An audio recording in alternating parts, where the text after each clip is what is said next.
நம் புனிதர் வாழ்க. இன்னைக்கு கொஞ்சம் வித்தியாசமா, எனக்கு கொஞ்சம் வருத்தம் மக்களே. என்னுடைய ஒரே ஜெபம், வெகு சீக்கிரத்துல இந்த இடத்தில் யார் பார்த்தாலும் மண் தெரியக்கூடாது, மக்கள் மட்டும் தெரிய வேண்டும் என்று ஜெபித்துக் கொண்டே இருக்கிறேன். கரங்களை தட்டி நம்முடைய தேவ சகாயத்திற்குள் ஜெபத்தை சொல்லுவோம். இந்த இடத்துல இருக்கிற மண் தெரியக்கூடாது, மக்கள் வர வேண்டும். ஃபர்ஸ்ட் டைம் தேவ சகாயத்தை தேடி வந்திருப்பவர்கள் கை தூக்குங்க. Wow, thank you so much. இப்போ உங்களுக்கு ஒரு வேலை, சரியா? நான் அடிக்கடி சொல்றது தான், தேவ சகாயத்தை மனம் மாற்றி இந்துவிலிருந்து கிறிஸ்தவராக மாற்றியவர் குருவானவர் அல்ல, ஒரு ஆயர் அல்ல, ஒரு அருட்சகோதரி அல்ல, உங்களை போன்ற ஒரு பொதுநிலையினர். எனவே என்ன செய்யணும் அப்படின்னா, இப்போ ஃபர்ஸ்ட் டைம் வந்திருக்கிறவங்க அடுத்த வாரம் நீங்கள் மீண்டும் வருகின்ற பொழுது உங்க கையில வெறுங்கையாய் வராமல், உங்க ஊர்ல இருந்து, உங்க பக்கத்து வீட்டுல இருந்து ஒருத்தர் வராட்ட கூட அவரை இழுத்துட்டு வந்து தேவ சகாயத்திற்கு முன்னாடி நிப்பாட்டணும். செய்வீங்களா? செய்வீங்களா? சத்தமா சொல்லுங்க. செய்வோம். நீங்க ஒவ்வொரு நாளும் வந்து பாருங்க, நிச்சயமா. இப்போ இன்னொன்னு சொல்ற மக்களே, இது தொடக்கத்திலே சொல்லிக்கொள்ள ஆசைப்படுகிறேன். உங்க வேண்டுதல் நிறைவேறவில்லை அப்படின்னு வருத்தப்படாதீங்க. நான் போன மாசம் வருகின்ற பொழுது சொன்னேன், இனிமே தேவ சகாயத்தினுடைய விண்ணப்பத்தை வைப்பவர்கள் 7 வாரம் தொடர்ந்து திருத்தலத்திற்கு வந்தால் நீங்கள் நினைத்ததை தேவ சகாயத்தினுடைய பரிந்துரையால் பெற்றுக் கொள்வீர்கள். கைகளை தட்டி ஒரு நன்றி சொல்லுவோம். இப்ப அதோட சேர்த்து இன்னொன்றை உங்களுக்கு அன்போடு தெரிவித்துக் கொள்கிறேன். 7 வாரம் மட்டுமல்ல, வருகின்ற 3வது வெள்ளிக்கிழமையிலிருந்து 7 மெழுகுதிரிகளை நீங்க வாங்கிக்கோங்க. 7 மெழுகுதிரிகளை வாங்கி வச்சு அதை ஒவ்வொரு வாரமும் டெய்லி அந்த வாரம் முழுவதும் அந்த ஒரு மெழுகுதிரி ஏற்றி வச்சுட்டு அடுத்த வெள்ளிக்கிழமைக்குள்ள முன்னாடி உள்ள மெழுகுதிரி குறைந்து அது மறைந்து அடுத்த மெழுகுதிரி, அப்ப 7 மெழுகுதிரிகளை வச்சு இந்த 7 வார வெள்ளிக்கிழமைகளை நம்ம தொடங்க போறோம். யாருக்காக?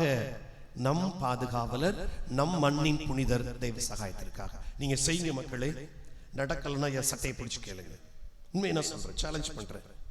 நீங்க உண்மையிலேயே மனம் வந்து நல்லா ஜெபித்து 7 வாரமும் 7 மெழுகுதிரி ஏற்றி வச்சு தேவ சகாயத்தை தொடர்ந்து அவர் அடிச்சு புடிச்சு தொந்தரவு பண்ணி எனக்கு நடக்கல, 7வது வாரம் சொன்ன அந்த சாமியாரும் சரி, ஜெபித்த உங்களை விட போறதில்லைன்னு ஜெபிக்க தொடங்குங்க. Start praying. இன்னைக்கு மறையுரையின் தலைப்பு ட்ரிஃப்டிங். என்னடா ஃபாதர் நல்லா தானே பேசிக்கிட்டு இருந்தாரு, திடீர்னு தமிழ்ல போறாரே அப்படின்னா, இப்ப நீங்க ஒரு உதவி செய்யணும், சரியா? நான் புனித தேவ சகாயமேன்னு சொல்லுவேன்.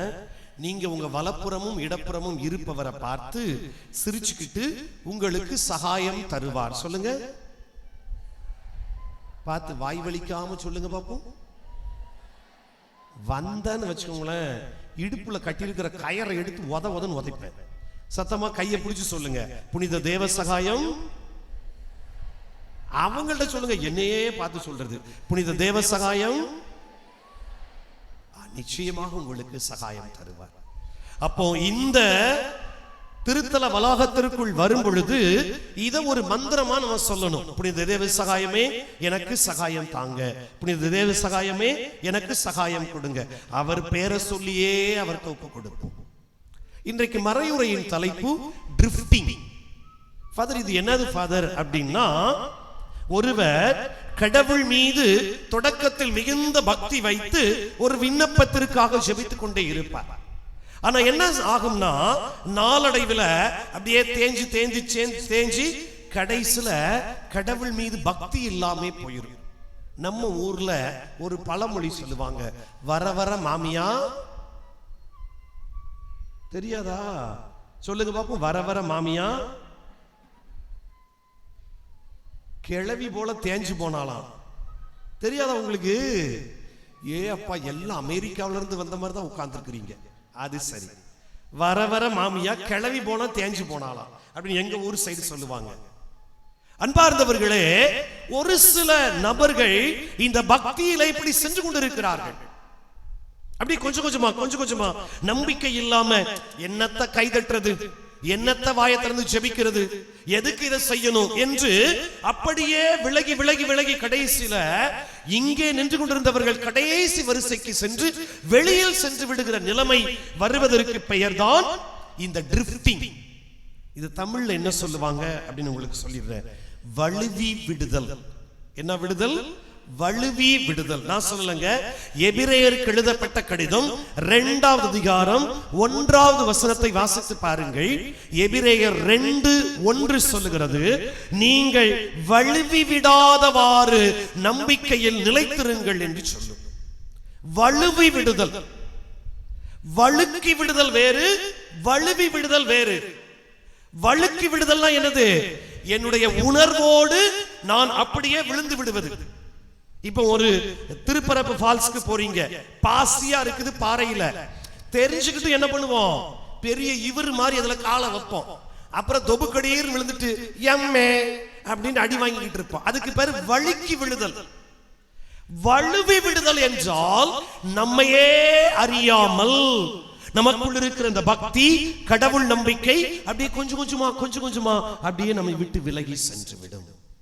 கடைசியில பார்த்தா நமக்கு திருப்பலி மேல வெறுப்பா இருக்கும், ஆராதனை மீது வெறுப்பா இருக்கும், குடும்ப வாழ்க்கை மீது வெறுப்பா இருக்கும், பிறரை பார்த்தா கோபமா இருக்கும், பிறர் மீது நம்பிக்கை இல்லாமல் போய்விடும். அதுக்கு பேரு வழுவி விடுதல். இன்றைக்கு மறையுறையே வழுவி விடுதல். அன்பு மக்களே, இந்த வழுவி விடுதல் எப்படி தொடங்கும்னா மெதுவா தொடங்கும். உங்களை அறியாமலேயே உங்களுக்குள்ள தொடங்கும், உங்களுக்கு தெரியாமலேயே உங்களுக்குள்ள வரும். அப்புறம் கொஞ்சம் கொஞ்சமா பாத்தீங்கன்னா நீங்கள் கடவுளிடமிருந்து வெகு தூரத்துல விலகி நிற்பீர்கள். அதற்கு எடுத்துக்காட்டு பைபிள்ல யூதாசு இஸ்காரியோத். யோசித்து பாருங்க, யூதாஸ் இஸ்காரியோத்து ஆண்டவர் கொஞ்சம் கொஞ்சமா விலகும் போது ஆண்டவர் அப்பப்ப அவன மண்டையில தட்டி சொல்லிக்கிட்டே இருப்பார். கரெக்டா? நீ பிறவாதிருந்தால் நலமா இருக்கும் சொன்னாரா? உங்களில் ஒருவன் என்னை காட்டி கொடுப்பான் சொன்னாரா? எல்லாத்தையும் கேட்டுவிட்டு போயிட்டான். என்னாச்சு கடைசில? எப்படி செத்தான்? என்ன எப்படி செத்தான்? பெரிய செந்தமிழ் புலவர்கள் தூக்கு போட்டு கொண்டு செத்தானா, நாண்டுக்கு நின்று செத்தான். அப்படிலாம் பேச மாட்டீங்களா? பரவாயில்லைங்க, ரொம்ப நல்ல மக்களா இருக்கிறீங்க. உங்க ஊர்ல இருக்கிற பங்கு சாமியார்கள்லாம் உண்மையிலேயே கொடுத்து வைத்தவர்கள். வந்து கேட்டு பாருங்க, நாங்க அவங்க படுத்துற பாடு. நாண்டுக்கு நின்று செத்தான். ஏன்? அர்த்தம் என்னவென்றால் கடவுள் கொடுக்கின்ற இந்த வார்னிங்ஸ், கடவுள் கொடுக்கின்ற அப்பப்ப சொல்லுவாரு, என் மகளே, என் பூசைக்கு வந்திருக்கிற, நல்லா உட்கார்ந்து பூசை பாரு, என் மகளே, நான் நற்கருணையில் இங்க வந்திருக்கிற, நல்ல ஆராதின்னு சொல்லுவாரு, என் மகளே, இந்த ஃபாதரோட சேர்ந்து நல்லா கைதட்டுன்னு சொல்லுவாரு, நல்ல வாயை திறந்து ஜெபின்னு சொல்லுவாரு. தலைவி என்ன பண்ணுவாங்க? அவர்கள் எல்லோருக்கும் முடிவு யூதாசு முடிவு. எத்தனை பேருக்கு யூதாசா இருக்கணும்? அப்படி ஒரு இயேசுவுக்கு நன்றி சொல்லுங்க. இயேசுவுக்கு நன்றி. பாருங்க, எல்லாம் எங்கிட்டாவது உட்கார்ந்துட்டு இருக்கிறது. என்ன அங்க பாருங்க, கடைசியா ஒரு பெரிய ஐயா, அவர் கையில ஒரு 10 கிலோ கூட இருக்காது போலுக்கு. யோசிச்சு பாருங்க, வழுவி விடுதல். இன்னைக்கு நமக்குள்ள இந்த பக்தியில வருது மக்களை. நான் சொல்றது நல்லா யோசித்து பாருங்க, உங்களுக்குள்ள யோசித்து பாருங்க. ஆமால, நம்ம சின்ன பிள்ளையா இருக்கும்போது அப்படி ஜெபிச்சோம், அதுக்கப்புறம் திருமணமாயி கொஞ்ச நாட்கள் நல்லா ஜெபிச்சோம், அப்புறம் பார்த்தா கணவர் குடிக்கிறாரு, அப்படி போறாரு, இப்படி போறாரு, என்னத்த போறது, அதே தானே நடக்க போகுது. இல்ல, இதுக்கு பெஸ்ட் எக்ஸாம்பிள் யூதாஸ். இன்னொன்னு ஆல்டர் பாய்ஸ், பீட சிறுவர்கள். யோசித்து பாருங்க, உங்க மகன் பீட சிறுவரா 8ஆம் கிளாஸ் வரை அவன மாதிரி பக்தியை பார்க்கவே முடியாது, அப்படி நிற்பான் பீடத்துல. 10ஆம் கிளாஸ் போவான், அப்படியே கீழே இறங்குவான். 12ஆம் கிளாஸ் போவான், அப்படியே அங்க போவான். காலேஜ் போவான், வரவே மாட்டான். நடக்குதா இல்லையா? இது எல்லாத்துக்கும் பேரு வழுவி விடுதல். கொஞ்சம் கொஞ்சமா கொஞ்சம் கொஞ்சமா கொஞ்சம் கொஞ்சம். அன்பு மக்களே, இந்த வழுவி விடாமல் இருப்பதற்கு உங்களுக்கு பைபிள்ல 2 எடுத்துக்காட்டு சொல்லி முடிச்சிடுறேன். இன்றைக்கு தாயாம் திரு அவை மரிய மேக்ஸ்மில்லியன் கோல்பே திருவிழாவை கொண்டாடுகிறது. நட்டாலம் புனித தேவசகாயத்தினுடைய திருவிழாவை கொண்டாடுகிறது. இந்த வகையில நாம் சிந்திக்க வேண்டிய முதல் நபர் யோபு. யோபு புத்தகத்தை எடுத்து பாருங்க, செம்ம சூப்பரான ஒரு புத்தகம். தயவு செய்து வாசித்து பாருங்க. 1வது அதிகாரம் 1வது வசனத்துல யோபு யார் என்பதை எழுத்தாளர் சொல்லுவார். என்ன சொல்லுவாரு? யோபு மாசற்றவர், நேர்மையாளர் போட்டிருக்குதா? 1:1 யோபு நேர்மையாளர், மாசற்றவர். அப்படியே 6வது வசனத்துக்கு வாங்களேன். 6வது வசனத்துல வந்தா கடவுள் ஒரு கூட்டத்தை போடுவார். சும்மா கிடக்காம எல்லாரையும் கூட்டி வச்சு உட்கார வச்சிருப்பார். இப்ப போல இந்த சாத்தான் ஆடிக்கிட்டு வெளியில இருந்து வரும். டேய், எங்கடா போயிட்டு வர்ற? உலகத்தை சுத்தி பார்த்துட்டு வர்றேன். அப்படியா? எல்லாரையும் பார்த்துட்டியா? எல்லாரையும் பார்த்துட்டேன். எல்லாரையும் பார்த்துட்டேன். இல்லையே, என் ஊழியன் யோபுவை நீ பார்த்தாயா? அந்த வசனம் இருக்கும், நீங்க அதுல பாருங்க. என் ஊழியன் யோபுவை நீ பார்த்தாயா அப்படின்னு கேட்பார். அப்போ ஆண்டவர் சொல்லுவாரு, இங்க பாரு, என் ஊழியன் யோபு மாதிரி யாரும் கிடையாது. ஏன்னா அவனை போல என் மீது நம்பிக்கை கொண்டவர்கள், தளராத நம்பிக்கை கொண்டவர்கள் யாரும் இல்லை அப்படின்னு கடவுள் சொல்லுவார். அதுக்கு சாத்தான் சொல்லுவான், இங்க பாருங்க 11வது வசனத்துல 11வது வசனம் சூப்பரா இருக்கும். சாத்தான் எப்படி பதில் சொல்ற பாருங்க.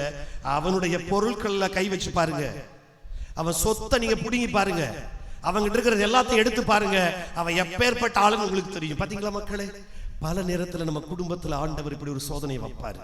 யார் வழியா? சாத்தான் வழியா. உங்கள்ட்ட இருக்கிற சொத்து, உடல் சுகம் எல்லாத்தையும் கொஞ்சம் கொஞ்சமா எடுத்தாலும் அப்புறம் ஆண்டவர் சொல்லுவார் பாருங்க, ரொம்ப அழகா சாத்தானே சொல்லும், நீங்க எடுத்து பாருங்க, அவன் உங்களை மறுதலிப்பான். உங்களை என்ன செஞ்சிருவான்? மறுதலிச்சிருவான். பாத்தீங்களா, உங்களை வெறுத்துருவான், உங்களை வேணாம்னு சொல்லுவான், நீங்க யாருன்னு கூட கேட்பான். பல நேரத்துல நம்ம இருக்கிற சொத்து, பதவி எல்லாம் போயிடுச்சுன்னா கடவுள்னா யாருன்னு கேட்போம். அதுக்கு பேர் தான் வழுவி விடுதல். அப்ப ஆண்டவர் ஒரு சோதனையை சொல்லுவாரு, எப்பா நீ என்ன வேணாலும் பண்ணிக்கோ, ஆனா அவனுடைய உயிரை மட்டும் விட்டுரு. உங்களுக்கு இந்த கதை தெரியும். இப்ப பாருங்க, இந்த சாத்தான் அந்த அதிகாரத்தை பெற்றவுடன் 10 நாள் காத்திருக்கல. முதல் அதிகாரத்துல வசனம் சொல்லுகிறது, இந்த பிள்ளைகளையும் சொத்தையும் யோபு இழக்கிறார். யோபு இழக்கிறார். புனித தேவ சகாயம் பக்கத்துல சொல்லுங்க, நமக்கு சகாயம் தருவார், உங்களுக்கு சகாயம் தருவார். சொல்லுங்க, புனித தேவ சகாயம். அந்த அக்காவுக்கு கை பிடிச்சு சொல்லுங்க, அந்த வெள்ளை ஷால் போட்டிருக்க அக்கா கிட்ட கையை பிடிச்சு சொல்லுங்க, புனித தேவ சகாயம் உங்களுக்கு சகாயம் தருவார். எக்ஸாக்ட்லி, புனித தேவ சகாயம். சத்தமே இல்ல. புனித தேவ சகாயம். எனக்கு நல்லா தான் இருக்கிறேன், அங்க பார்த்து சொல்லுங்க, என்னையே பார்த்து சொல்றது. இதுல வீடியோ வேற எடுத்துக்கிட்டு இருக்காங்க. புனித தேவ சகாயம். நல்ல சத்தமா அவர்கிட்ட பார்த்து சொல்லுங்க, புனித தேவ சகாயம். இந்த பாருங்க, அந்த கண்ணாடி அம்மா சிரிக்கவே மாட்டேங்கிறாங்க. புனித தேவ சகாயம். பாருங்க, யோபுட்ட அந்த சோதனையை கொடுத்த உடனே சாத்தான் காத்திருக்கல. அடுத்த நிமிஷமே அவருடைய பிள்ளைகளையும் சொத்தையும் சாத்தான் என்ன செஞ்சிடறான்? ஒண்ணு ஒண்ணா எடுத்துறாங்க. எல்லாத்தையும் எடுத்த பின்னாடியும் சாத்தானால பொறுக்க முடியல. என்ன பண்றான் தெரியுமா? எரியும் புண்களை யோபுக்கு கொடுத்துறான். தலைவர் போட்டு சொரிஞ்சுக்கிட்டே கிடக்குறாரு. எப்ப பார்த்தாலும் அந்த புண்ணை சொரிகிறாரு. இப்போ யாரு வர்றா? அவங்க ஊட்டம்மா வருது. ஊட்டம்மானா தெரியுமா யார் அது? அப்பாடா, ஏன்னா நீங்கெல்லாம் ஆங்கில குரூப் மாதிரியே உட்கார்ந்து இருக்கிறீங்க. ஒய்ஃப்னு சொன்னா தான் புரியுமா? வீட்டம்மா. எங்க ஊர்ல வீட்டம்மா. உங்க ஊர்ல பொண்டாட்டின்னு சொன்னா கோவிச்சுக்க மாட்டீங்களா? என்னத்தையாவது சொல்லுங்க ஃபாதர். ஆமா, அவங்க வீட்டம்மா வந்து சொல்லுது பாருங்க, அழகா சொல்லும். 2வது அதிகாரம் 9வது வசனத்துல சொல்லும், யோ யோ எதுக்கியா இதெல்லாம், எதுக்கியா இதெல்லாம், கடவுளை பழித்துரைக்க வேண்டியதானே அப்படின்னு யார் சொல்லுவா? கட்டிய மனைவி. இது அப்படியே உல்டா பண்ணுங்க. இங்க பெரும்பாலும் பெண்கள் இருக்கிறீர்கள். உங்கள்கிட்ட உங்க வீட்டுக்காரர் சொல்வாரு, சும்மா எப்ப பார்த்தாலும் தேவ சகாயம், எப்ப பார்த்தாலும் அந்தோணியாரு, எப்ப பார்த்தாலும் செவத்தியாரு, சும்மா கிடைய. அங்க போய் உனக்கு என்ன கிடைக்குது? நிச்சயமா சொல்லுவார், யாரு? மல்லாக்க படுத்து கிடக்கிற உங்க வீட்டுக்காரரு. சொல்லாத கணவர் இருந்தால் ஆசீர்வாதம், சொல்லுகின்ற கணவர் இருந்தால் அவர் மண்டையில 4 கொட்டு கொட்டுங்க. இங்க மனைவி சொல்றாங்க, எதுக்கியா இதெல்லாம் அப்படின்ட்டு. நல்லா பாருங்க மக்களே, யோபு விடாமல் தளராமல் கடவுள் மீது நம்பிக்கை வைத்தார். கைகளை தட்டி ஆண்டவருக்கு நன்றி சொல்லுங்க. இப்ப அப்படியே நம்ம தலைவருக்கு வருவோம். புனித தேவ சகாயத்திற்கு வாங்க. என்ன நடக்குது பாத்தீங்களா? நல்ல வாழ்க்கைங்க.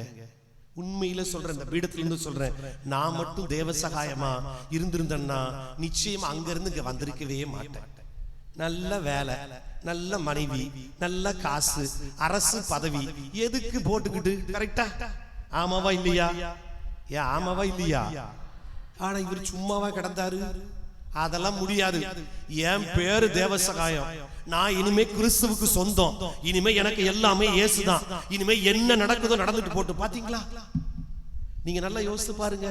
இவங்க சொந்தக்காரங்க வந்து சொல்லிருக்க மாட்டாங்க, சும்மா கிடல, இது சும்மா இரு, அத நல்ல அரசு துட்டு கிடைக்கல, அதெல்லாம் காசு கிடைக்கல, உன் பாட்டுல கெட, நம்ம இப்படியே இருந்துக்குவோம், இந்த சமயத்துல இருப்போம், இந்த மதத்துல இருப்போம், சொல்லி இருப்பாங்களா இல்லையா? கண்டிப்பா வீட்டம்மாவும் சொல்லியிருக்கு. கரெக்டா? வீட்டம்மா சொல்லியிருக்கு, ஏங்க சும்மா இருங்க, நம்ம பாட்டுல இதுலயே இருப்போம், அரசு வேலை, துட்டு நிறைய இருக்குது, வீடு நல்லா இருக்குது, ஜம்முன் இருக்குது, எதுக்குங்க இதெல்லாம் தேவையில்லாம. ஆனால் தேவ சகாயம் சொன்னார், என்னை அழைத்த கடவுள் என்னை கைவிடவே மாட்டார். கைகளை தட்டி ஆண்டவருக்கு, என்னை அழைத்த கடவுள் என்னை கைவிட மாட்டார். அவரை தூக்கி எறிஞ்சாங்க, அவரை இழுத்துட்டு போனாங்க, அவரை பாடாத பாடுபடுத்தினாங்க, தண்ணிக்கு பதிலா சாக்கடை எடுத்து கொடுத்தாங்க, மேல ஆரல்வாய் மொழியில கூட்டிட்டு போய் டே இப்பவாவது மறுதலிடான்னு சொன்னாங்க. தேள்கள் அவர் மீது போட்டாங்க, பாம்புகள் அவர் மீது போட்டாங்க. எல்லாத்துக்கும் ஒரே வார்த்தை, என்னை அழைத்த கடவுள் உண்மை உள்ளவர், என்னை கைவிடாதவர், என்னை கை நெகிழாத கடவுளாக இருக்கிறார்.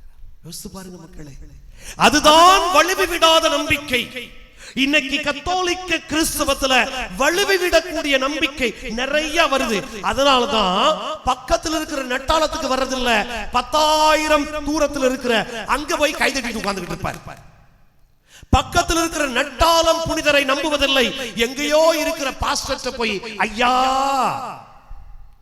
வேற ஏதாவது வந்துரும், வேணாம். அன்பு மக்களை நல்லா யோசித்து பாருங்க. எனவே இந்த புனித தேவ சகாயத்தை பார்க்கும் பொழுதெல்லாம் இதை பார்த்துக் கொள்ளுங்கள், வலுவி விடாத நம்பிக்கை. என்ன நேர்ந்தாலும் எந்த காலத்திலும் என் கடவுள் மீது வைத்த நம்பிக்கையை நான் இழந்து விடவே மாட்டேன் என்று சொன்னார். அதத்தான் பவுலடியார் உல்டாவா எல்லா நேரத்திலும் ஜெபியுங்கள், இடைவிடாது கடவுளுக்கு நன்றி கூறுங்கள்.